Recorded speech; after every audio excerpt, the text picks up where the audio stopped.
ഇപ്പൊ കുറച്ച് ദിവസങ്ങളിലായിട്ട് ഒരുപാട് പേര് മെസ്സേജ് അയക്കുന്നുണ്ട്. മീഷോ വെയർഹൗസിനെ കുറിച്ച് സംസാരിക്കുമെന്ന് പറഞ്ഞിട്ട്. അപ്പൊ ഇന്ന് ഞാൻ തീരുമാനിച്ചത് മീഷോ വെയർഹൗസിനെ കുറിച്ച് വളരെ ക്ലിയർ ആയിട്ട് വളരെ വ്യക്തമായ ഒരു വീഡിയോ. എന്താണ് മീഷോ വെയർഹൗസ്? എങ്ങനെയാണിത് പ്രവർത്തിക്കുന്നത്? സാധാരണക്കാരായ സെല്ലർക്ക് എങ്ങനെയാണ് മീഷോ വെയർഹൗസിൽ രജിസ്റ്റർ ചെയ്യാൻ പറ്റുക? അതിന് എന്തൊക്കെ ഡോക്യുമെൻ്റാണ് വേണ്ടി വരിക? എന്താണ് അതിൻ്റെ ബെനിഫിറ്റ്? എന്താണ് അതിൻ്റെ ചാർജസ്? ഈ കാര്യങ്ങൾ എല്ലാം നമ്മൾ ഇന്ന് ഈ ഒരു വീഡിയോയിൽ ഡിസ്കസ് ചെയ്യാൻ പോവുകയാണ്. അപ്പോൾ എല്ലാവരും കൂടെ തന്നെ ഉണ്ടാവണം. This is Naushad Parambil. Once again welcome back to my channel.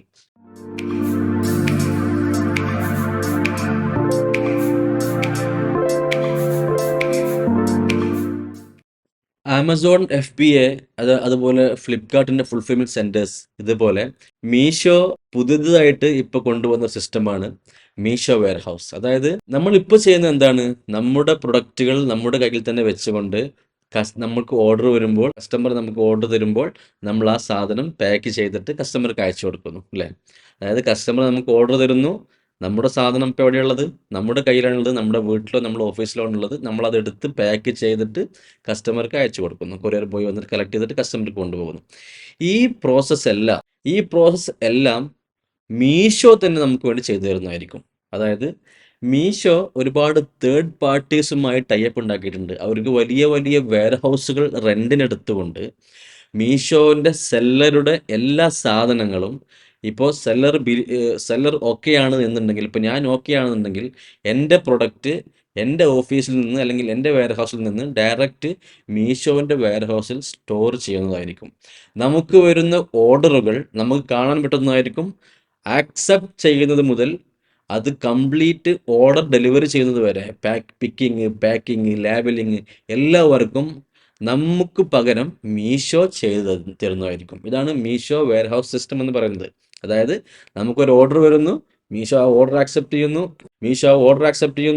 Meesho ആ ഓർഡർ ലാബിൽ പ്രിന്റ് ചെയ്യുന്നു, മീഷോ ആ ലാബിൽ സ്റ്റിക്ക് ചെയ്യുന്നു, ഐറ്റം പിക്ക് ചെയ്യുന്നു, പാക്ക് ചെയ്യുന്നു, കസ്റ്റമർക്ക് അയക്കുന്നു. ഇങ്ങനെ നമ്മൾ ചെയ്യുന്ന എല്ലാ പ്രവർത്തനങ്ങളും നമുക്ക് വേണ്ടി മീഷോ ചെയ്യുന്നതായിരിക്കും. ഇപ്പോൾ ഈ ഒരു മീഷോ വെയർഹൗസിലേക്ക് നമ്മൾ സാധനങ്ങൾ എത്തിച്ചു കഴിഞ്ഞാൽ അതുകൊണ്ടുള്ള ഒരു ബെനിഫിറ്റ് എന്താണെന്ന് വെച്ചാൽ, മീഷോ എപ്പോഴും അവരുടെ വെയർഹൗസിലുള്ള സാധനങ്ങളായിരിക്കാം ഫസ്റ്റ് ലിസ്റ്റിംഗ് കാണിക്കുന്നത്. ഒരു കസ്റ്റമർ പ്രൊഡക്റ്റ് സെർച്ച് ചെയ്യുമ്പോൾ മീഷോ വെയർഹൗസിൽ എന്തൊക്കെയുണ്ട് ആ സാധനങ്ങളായിരിക്കും അവർ ഫസ്റ്റ് കാണിക്കുക. കാരണം അവർക്ക് ഏറ്റവും എളുപ്പം സിമ്പിളായിട്ട് ഷിപ്പ് ചെയ്യാനും എല്ലാ കാര്യങ്ങളും, പിന്നെ അവർക്ക് അവൈലബിലിറ്റിയുടെ കാര്യത്തിൽ വളരെ പക്കയാണ്. എല്ലാ കാര്യങ്ങളും അവരുടെ കയ്യിൽ തന്നെ ഉണ്ട്. ഓർഡർ വരിക, ജസ്റ്റ് ആ ഒരു സാധനം എടുത്ത് പിക്ക് ചെയ്ത് പാക്ക് ചെയ്ത് വിട്ടാൽ മതി. അപ്പോൾ അവർക്ക് കൺഫ്യൂഷൻ ഒന്നുമില്ല. ഇനി കൊറിയർ ബോയ് വന്നോ, അവർക്ക് നമ്മൾ സാധനം നമ്മുടെ കയ്യിൽ റെഡിയാണോ ഇല്ല, അങ്ങനെയുള്ള യാതൊരു ടെൻഷനുള്ള. അവരെ സംബന്ധിച്ചിടത്തോളം കസ്റ്റമർക്ക് എത്രയും പെട്ടെന്ന് സാധനം എത്തിക്കണം. അപ്പോൾ ഓർഡർ വരുന്നു, ഉടനടി അവർ പിക്ക് ചെയ്ത് വിടുന്നു. അപ്പോൾ ഈ കാരണം കൊണ്ട് തന്നെ നമ്മളുടെ മീഷോ വെയർഹൗസിലുള്ള സാധനങ്ങളായിരിക്കും ഒരു കസ്റ്റമറിന് ഒരു പ്രൊഡക്റ്റ് സെർച്ച് ചെയ്യുമ്പോൾ ആദ്യം തന്നെ മീഷോ കാണിച്ചു കൊടുക്കുക. ഇത് ഒന്നാമത്തെ ബെനിഫിറ്റാണ്. ഈ ഒരു മീഷോ വെയർഹൗസിലേക്ക് നമ്മൾ ആഡ് ചെയ്യുന്നുണ്ടെങ്കിൽ അതുകൊണ്ട് തന്നെ ഒരു 20% to 30% എബോവ് സെയിൽ ഇൻക്രീസ് ചെയ്യാനുള്ള സാധ്യത വളരെ കൂടുതലാണ്. ഈ ഒരു മീഷോ വെയർഹൗസിൽ നിങ്ങൾ രജിസ്റ്റർ ചെയ്ത് ജോയിൻ ചെയ്യുകയാണെന്നുണ്ടെങ്കിൽ 20 മുതൽ 30% വരെ, ഇപ്പോൾ കറൻ്റ്ലി നിങ്ങളുടെ സെയിൽ എന്താണോ അതിൽ നിന്ന് 30%, 20 to 30% വരെ നിങ്ങൾക്ക് ഒരു സെയിലിൽ ഒരു ഇമ്പ്രൂവ്മെൻറ്റ് ഉണ്ടാവാൻ സാധ്യതയുണ്ട്. പിന്നെ വേറൊരു വിഷയം, ഫേക്കും റോങ്ങുമായിട്ടുള്ള റിട്ടേൺസ് അബ്സല്യൂട്ട്ലി ഉണ്ടാവില്ല. കാരണം ഈ പ്രൊഡക്റ്റ് പിക്ക് ചെയ്തതും പാക്ക് ചെയ്തതും മീഷോ ആയതുകൊണ്ട് സോളിഡ് ആയിട്ടുള്ള എവിഡൻസ് ഉണ്ടാവും. എന്താണ് കസ്റ്റമർക്ക് കൊടുത്തിട്ടുള്ളത്, കസ്റ്റമർ എന്താണ് റിട്ടേൺ കൊടുത്തിട്ടുള്ളത് എന്നുള്ളത്. ഇപ്പോൾ കസ്റ്റമർക്ക് നമ്മളൊരു സാരി അയച്ചു കൊടുത്ത് കസ്റ്റമർ ആ സാരി എടുത്തിട്ട് പകരം ഒരു പഴയ സാരി തിരിച്ചയച്ചാൽ, നമ്മളാണെന്നുണ്ടെങ്കിൽ ചിലപ്പോൾ ആ ക്ലെയിം ചെയ്യുമ്പോൾ നമുക്ക് കിട്ടിക്കൊള്ളണമെന്നില്ല. പക്ഷേ ഇത് മീഷോ ആണ് പിക്കിങ്ങും പാക്കിങ്ങും ചെയ്യുന്നത് എന്നുണ്ടെങ്കിൽ അവർ വ്യക്തമായ റെക്കോർഡ് വീഡിയോസ് ഉണ്ടാകുമ്പോൾ എല്ലാ കാര്യങ്ങളും സിസ്റ്റമാറ്റിക് ആയിട്ട് കാര്യങ്ങൾ നീങ്ങുന്നത് കൊണ്ട് ഫേക്ക് റിട്ടേൺ, റോങ് റിട്ടേൺ എന്നുള്ള ഒരു സംഭവം നമ്മുടെ സെല്ലർക്ക് ഒരിക്കലും സംഭവിക്കില്ല. റിട്ടേൺ വളരെ കമ്മിയായിരിക്കും. കാരണം നമ്മൾ കൊടുക്കുന്ന പ്രൊഡക്റ്റിൻ്റെ ക്വാളിറ്റി ഓൾറെഡി അവർ മീഷോ ചെക്ക് ചെയ്യുന്നുണ്ട്. അപ്പോൾ അതുകൊണ്ട് തന്നെ ചെക്ക് ചെയ്തിട്ടായിരിക്കും കസ്റ്റമർക്ക് അയച്ചു കൊടുക്കുന്നുണ്ടാവുക. അതുകൊണ്ട് റിട്ടേണിൻ്റെ ഒരു പെർസെൻറ്റേജ് 3 to 5% കമ്മിയായി വരും. പിന്നെ അപ്പോൾ ഇങ്ങനെയുള്ള കുറച്ച് ബെനിഫിറ്റാണ് ഇതിൽ ഉള്ളത്. ഇനി നമുക്ക് ഇതിൻ്റെ ചാർജസ് എന്താണെന്ന് നോക്കാം. ഓക്കെ, മീഷോൻ്റെ വെയർ ഹൗസിലേക്ക് നിങ്ങൾക്ക് സാധനം അയക്കുമ്പോൾ എന്തൊക്കെ ചാർജസ് ആണ് നിങ്ങൾ കൊടുക്കേണ്ടത് എന്നുള്ള കാര്യങ്ങൾ നോക്കാം. മീഷോ വെയർ ഹൗസിൽ ഓരോ ഓർഡേഴ്സിനും ഡെലിവറി ചെയ്യുമ്പോൾ ഒരു ഓർഡർ നിങ്ങളുടെ സാധനം മീഷോ വെയർ ഹൗസിലെത്തി അവിടെ നിന്ന് ഡെലിവറി ചെയ്യുമ്പോൾ ഒരു ഓർഡറിന് അത് 500 കിലോമീറ്ററിന് താഴെയാണ് എന്നുണ്ടെങ്കിൽ ഒരു ഓർഡറിന് അവർ ഒരു വെയിറ്റ് ഉണ്ട് 150 ഗ്രാം മുതലുള്ള 150 ഗ്രാം വരെയുള്ള സാധനങ്ങൾ 500 കിലോമീറ്ററിന് ഉള്ളിൽ ഡെലിവറി ചെയ്യാൻ, ഈ വെയർ ഹൗസ് കേട്ടോ, ഈ വെയർ ഹൗസിൽ നിന്ന് 500 കിലോമീറ്റർ ചുറ്റളവിൽ ഡെലിവറി ചെയ്യാൻ അവർ എടുക്കുന്നത് 4 രൂപയാണ്. അത് തന്നെ 1/2 കിലോ 500 ഗ്രാം ആണെന്നുണ്ടെങ്കിലോ 10 രൂപയാണ്. അത് നിങ്ങൾക്ക് ഈ ചാർട്ട് നോക്കിയാൽ വളരെ ക്ലിയർ ആയിട്ട് മനസ്സിലാക്കാൻ പറ്റും. ഞാൻ ഇപ്പോൾ ഈ ചാർട്ട് കൊടുത്തിട്ടുണ്ടല്ലോ, അത് വളരെ ക്ലിയർ ആയിട്ട് നിങ്ങൾക്ക് മനസ്സിലാക്കാൻ പറ്റും. 500 കിലോമീറ്ററിന് താഴെയാണെങ്കിൽ എത്രയാണ്, 500 കിലോമീറ്ററിന് മുകളിലാണ് എത്രയാണ്. ഞാൻ 1 ബൈ 1 ആയിട്ട് പറയുന്നില്ല, ഒരുപാട് ടൈം വെറുതെ വേസ്റ്റ് ആയി കളയണ്ടല്ലോ, നമുക്ക് എല്ലാവരും ഇത് കണ്ടാൽ മനസ്സിലാവുന്നതായിരിക്കും. അപ്പോൾ ഈ ചാർജസ് നിങ്ങൾക്ക് ഈ ഒരു ചാർജസ് നിങ്ങളൊന്ന് വ്യക്തമായിട്ട് മനസ്സിലാക്കാം. പിന്നെ അതിൻ്റെ ഏറ്റവും താഴെ നിങ്ങൾ കണ്ട ഒരു GST പ്ലസ് APOB പ്രൈസ് എന്ന് പറഞ്ഞിട്ടൊരു സാധനം കണ്ടില്ലേ, ഇത് ഞാൻ കുറച്ച് കഴിഞ്ഞിട്ട് നിങ്ങൾക്ക് വളരെ വ്യക്തമായിട്ട് തന്നെ മനസ്സിലാക്കി തരാം. അത് തൽക്കാലം നിങ്ങൾക്ക് ഇപ്പം ഇങ്ങനെ മനസ്സിലാക്കുക.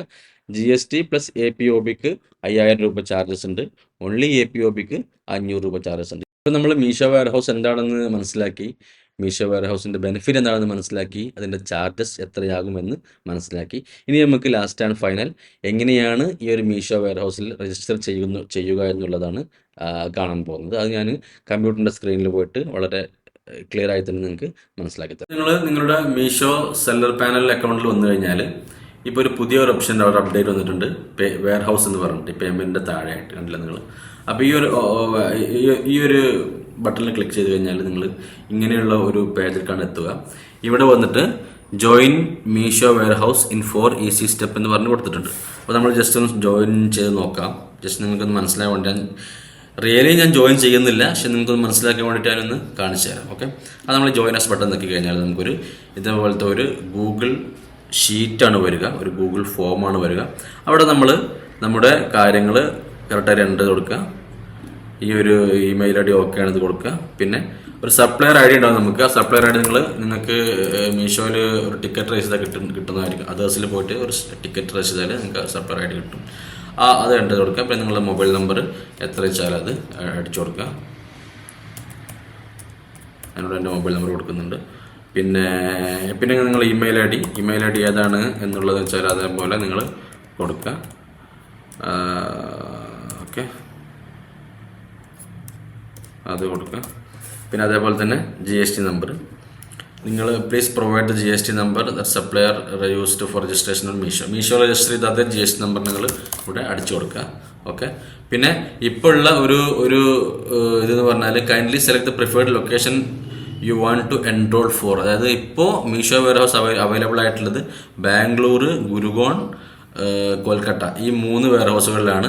ഈ 3 വെയർ ഹൗസുകളാണ് ഇപ്പോൾ ഉള്ളത്. അതുകൊണ്ട് നിങ്ങൾ പേടിക്കണ്ട, കേരളത്തിലുള്ള ആളുകൾക്കും ഈ 3 വെയർ ഹൗസിൽ രജിസ്റ്റർ ചെയ്യാൻ പറ്റും. അതാണ് ഞാൻ ഈ APOB എന്ന് പറഞ്ഞ അഡീഷണൽ പ്ലേസ് ഓഫ് ബിസിനസ് എന്നാണ് പറയുക. അതായത് അത് ഞാൻ ഇപ്പം നിങ്ങൾക്ക് ആ ഒരു സെക്ഷൻ വരുമ്പോൾ ക്ലിയർ ആക്കി തരുന്നതായിരിക്കും. ഓക്കെ, അപ്പോൾ തൽക്കാലം തന്നെ ബാംഗ്ലൂർ സെലക്ട് ചെയ്യാണ്. പിന്നെ അതേപോലെ ഇപ്പോൾ നിങ്ങൾ ഏതെങ്കിലും ഒരു സ്റ്റേറ്റിലാണോ GST ഉള്ളതെന്നാണ് ചോദിക്കുന്നത്. അപ്പോൾ ബാംഗ്ലൂർ GST ആണെങ്കിൽ നിങ്ങൾ കർണാടക സെലക്ട് ചെയ്യണം. ഓക്കെ, ഇപ്പോൾ ഞാനിപ്പോൾ ഇവിടെ none of the above select ചെയ്തിട്ട് പോകാൻ തീരുമാനിക്കുകയാണ്. ഓക്കെ, പിന്നെ ഇപ്പം നിങ്ങൾ ഈ 4 വെയർ ഹൗസുകളുള്ള സ്റ്റേറ്റുകളാണ് ഈ കൊടുത്തിട്ടുള്ളത്. കർണാടക, ബാംഗ്ലൂർ, അതേമാതിരി വെസ്റ്റ് ബംഗാൾ, കൊൽക്കട്ട, ഹരിയാന, ഗുരുവായൂർ, ഈ 3 വെയർ ഹൗസുള്ള സ്റ്റേറ്റുകളാണ് ഇവിടെ കൊടുത്തിട്ടുള്ളത്. അപ്പോൾ ഇതിൽ നിങ്ങൾക്കിപ്പോൾ ഇല്ലല്ലോ ഇവിടെ. അപ്പോൾ none of the above click ചെയ്യുക. അപ്പോൾ നമ്മൾക്കുള്ളത് കേരളത്തിലെ GST ആണല്ലോ. അപ്പോൾ നമ്മൾ none of the above click ചെയ്യുക. അതിന് ശേഷം if you have GST for the state pitch by overcome no കൊടുക്കുക. നെക്സ്റ്റ്. ഓക്കെ, ഇനി ഈ GST നമ്പർ നമ്മൾക്ക് ഓൾറെഡി GST ഉള്ള ആ ഒരു GST സർട്ടിഫിക്കറ്റ് ഇവിടെ അപ്ലോഡ് ചെയ്യുക. അപ്പോൾ നമ്മളൊരു GST ഇല്ലാത്തത് കൊണ്ട് നമ്മളത് അപ്ലോഡ് ചെയ്യുന്നില്ല. നമ്മൾ നെക്സ്റ്റ് കൊടുക്കുകയാണ്. നെക്സ്റ്റ് കൊടുത്തിട്ട് പോവുക. പിന്നെ അതിന് ശേഷം നമ്മൾ അഡ്രസ്സ് ഇവിടെ അടിച്ചു കൊടുക്കുക. കംപ്ലീറ്റ് അഡ്രസ്സ്, പിക്കപ്പ് അഡ്രസ്സ് അത് ഓൾറെഡി നമ്മൾ പറഞ്ഞിട്ടുണ്ടല്ലോ. അതായത് നമ്മുടെ പ്രൊഡക്റ്റ് നമ്മുടെ വെയർ ഹൗസിലേക്ക്, മീഷോൻ്റെ വെയർ ഹൗസിലേക്ക് മാറ്റണമല്ലോ. അപ്പോൾ ഈ പ്രൊഡക്റ്റ് എവിടെയാണ് ഉള്ളത് എന്നുള്ള അഡ്രസ്സാണ് നിങ്ങളിവിടെ വളരെ ക്ലിയർ ആയിട്ട് കൊടുക്കേണ്ടത്. നിങ്ങളുടെ ഓഫീസോ നിങ്ങളുടെ വീടോ നിങ്ങളുടെ വെയർ ഹൗസോ എവിടെയാണ് ഉള്ളതെന്ന് വെച്ചാൽ ആ ഒരു ഇത് നിങ്ങളോട് അടിച്ചു കൊടുക്കുക, അഡ്രസ്സ് അടിച്ചു കൊടുക്കുക.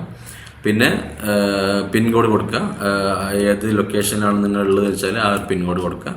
അതേപോലെ തന്നെ please provide your alternate address from you want to pick as your warehouse inventory for applicable. ഏതെങ്കിലും അഡീഷണൽ ലൊക്കേഷൻ കൂടി നിങ്ങൾക്ക് നിങ്ങളുടെ ഇൻവെന്ററി പിക്ക് ചെയ്യണമെന്നുണ്ടെങ്കിൽ അതും കൊടുക്കുക. അതൊക്കെ വായിച്ചു നോക്കി നിങ്ങൾക്ക് സിമ്പിളായിട്ട് മനസ്സിലാവുന്നതാണ്. അതാണ് ഞാൻ വല്ലാതെ കെയർ ചെയ്യാത്തത്. അത് ഫോം ഫില്ല് ചെയ്ത് പോവാണ്, ജസ്റ്റ് നിങ്ങൾക്ക് അതിൻ്റെ കാര്യങ്ങൾ മനസ്സിലാക്കാൻ പറ്റും. ഇവിടെ ഏത് സ്റ്റേറ്റ് ആണ് നിങ്ങൾക്ക് ഇവിടെ എന്താ കൊടുത്തിട്ടുള്ളത്, please select your city from the daughter menu from above the mention address. ഏത് സ്റ്റേറ്റിലാണെന്ന് വെച്ചാൽ നിങ്ങളത് ആ ഒരു സിറ്റി സെലക്ട് ചെയ്യാം, പിന്നെ സ്റ്റേറ്റ് സെലക്ട് ചെയ്യാം. ഇപ്പോൾ കേരള ആണെങ്കിൽ കേരള സെലക്ട് ചെയ്യാം. ഓക്കെ, അങ്ങനെ സെലക്ട് ചെയ്യാം. പിന്നെ പാർട്ട്ണർഷിപ്പാണ് പ്രൊപ്പറേറ്റർഷിപ്പ്, നിങ്ങളുടെ കമ്പനി ഏതാണെന്ന് വെച്ചാൽ അത് സെലക്ട് ചെയ്യുക, നെക്സ്റ്റ് കൊടുക്കുക. ഓക്കെ, അഡ്രസ് കൊടുത്തില്ല കൊണ്ടാണ്. ഓക്കെ, നെക്സ്റ്റ് കൊടുത്തു കഴിഞ്ഞാൽ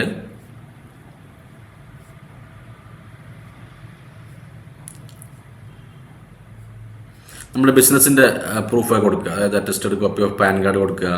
പിന്നെ ഇപ്പോൾ എന്തെങ്കിലും ഒന്നുകൂടെ ജസ്റ്റ് അപ്ലോഡ് ചെയ്ത് കൊടുക്കുകയാണ്. ഞാനിവിടെ അപ്ലോഡ് ചെയ്ത് കൊടുക്കുകയാണ്. ചുമ്മാ വെറുതെ നിങ്ങൾ കാണിക്കാൻ വേണ്ടി അപ്ലോഡ് ചെയ്ത് കൊടുക്കുകയാണേ. ഇത് അപ്ലോഡ് ചെയ്തു. പിന്നെ ഇവിടെ നിന്ന് ചോദിക്കുന്നത് ആധാർ കാർഡാണ് ചോദിക്കുന്നത്, അത് ഞാനിവിടെ അപ്ലോഡ് ചെയ്ത് കൊടുക്കട്ടെ. ഒരു മിനിറ്റ്, അപ്ലോഡ് ചെയ്ത് കൊടുത്ത് പിന്നെ വേറെ എന്താ ചോദിക്കണോടെ, ഈ ആധാർ, അത് ഈ ആധാറാണ്. അതായത് ഇതെല്ലാം നോർമലി നിങ്ങൾക്ക് അറിയാവുന്ന കാര്യങ്ങൾ തന്നെയാണ്, അതുകൊണ്ടാണ് ഞാൻ കൂടുതലായിട്ട് അതിലേക്ക് പോവാത്തത്. ഓക്കെ, പിന്നെ അത് ഇവിടെ ഈ പാനാണ്. അതൊക്കെ നിങ്ങൾക്ക് സിമ്പിളായിട്ട് ഈ പാൻ ഡൗൺലോഡ് ചെയ്യാൻ പറ്റും.